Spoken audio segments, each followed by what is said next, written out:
Assalamualaikum warahmatullahi wabarakatuh.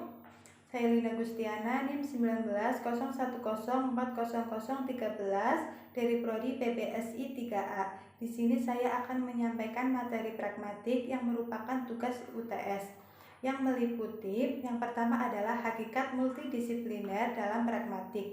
Pragmatik yaitu suatu kajian yang tidak hanya mencakup satu disipliner ilmu, akan tetapi juga mencakup disipliner ilmu lain.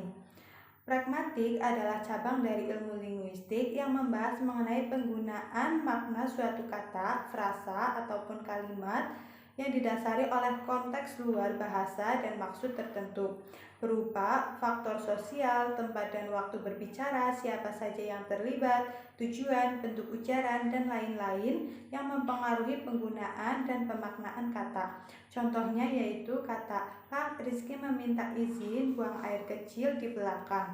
Secara denotatif, frasa buang air kecil berarti membuang air dalam jumlah yang kecil. Akan tetapi secara pragmatik, frasa buang air kecil berarti kencing. Hal ini dikarenakan penggunaan frasa buang air kecil sebagai kencing dirasa lebih halus dan sopan daripada menyebut kata kencing secara langsung.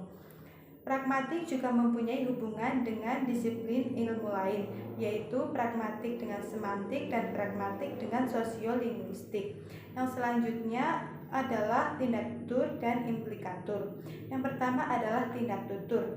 Tindak tutur merupakan suatu gejala individualisme yang bersifat psikologis dan keberlangsungannya ditentukan oleh kemampuan bahasa si penutur itu sendiri dalam menghadapi situasi tertentu. Contohnya yaitu saya haus. Dengan contoh tersebut sebenarnya kita melakukan dua ujaran sekaligus. Yang pertama adalah memberitahu dan yang kedua adalah meminta. Terdapat 3 jenis tindak tutur. Yang pertama adalah ilokusi, perlokusi, dan juga lokusi. Yang pertama adalah lokusi. Lokusi yaitu tindak tutur untuk menyampaikan sesuatu. Yang kedua adalah ilokusi. Lokusi yaitu tindak tutur yang selain berfungsi sebagai mengatakan atau menginformasikan sesuatu, juga dipergunakan untuk melakukan sesuatu. Dan yang terakhir adalah perlokusi. Perlokusi yaitu tindak tutur yang pengaturannya dimaksudkan untuk mempengaruhi lawan tuturnya. Dan yang selanjutnya adalah implikatur. Jadi implikatur yaitu makna tidak langsung atau makna tersirat yang timbul oleh hal yang tersirat. Implikatur dimaksudkan sebagai suatu ujaran untuk menyiratkan sesuatu yang berbeda dengan sebenarnya apa yang ingin disampaikan oleh penutur. Contohnya yaitu ketika seorang tamu baru saja masuk ke dalam ruang tamu dan berkata, udara panas sekali ya. Pernyataan di atas dapat berarti meminta tuan rumah untuk menghidupkan kipas angin ataupun AC. Dan yang kedua adalah meminta kepada tuan rumah untuk membuka jendela ataupun pintu sehingga ruangan menjadi sejuk. Implikatur dibagi menjadi dua, yaitu implikatur konvensional dan implikatur non-konvensional. Yang ketiga adalah relevansi. Teori relevansi merupakan teori dalam kajian pragmatik yang mengharuskan adanya kesesuaian antara pertanyaan dan juga jawaban dari sebuah komunikasi. Penutur dan mitra tutur hendaknya memahami dan menginterpretasi sebuah tuturan dengan pemahaman dan interpretasi yang sama.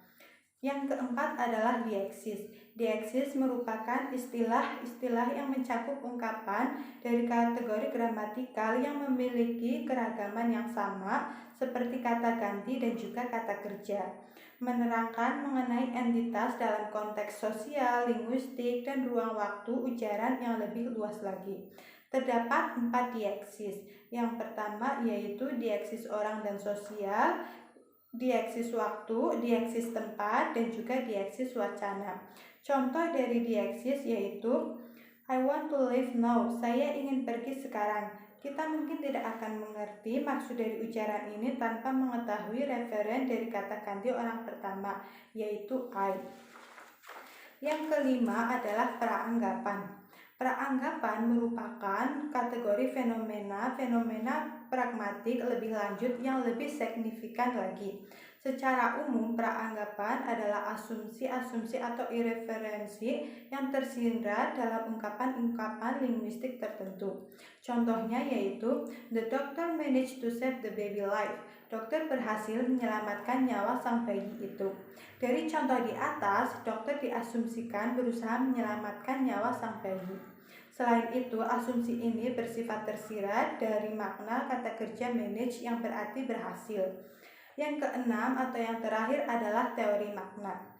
Makna merupakan suatu gagasan yang kompleks. Di samping itu, makna dikaji oleh beberapa cabang ilmu linguistik lain, yaitu seperti sintaksis, semantik, dan juga pragmatik. Pragmatik sendiri mengkaji hubungan antara tanda dengan penggunaan bahasa. Dalam pragmatik, teori makna dijabarkan melalui 3 pendekatan.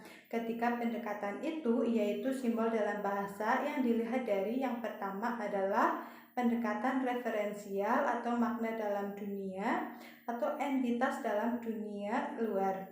Yang kedua adalah pendekatan psikologi atau makna dalam pikiran yang berarti referensi dalam pikiran. Dan yang ketiga adalah pendekatan sosial, makna dalam tindakan yang berarti tindakan yang dilakukan melalui bahasa. Sekian dari saya. Wassalamualaikum warahmatullahi wabarakatuh.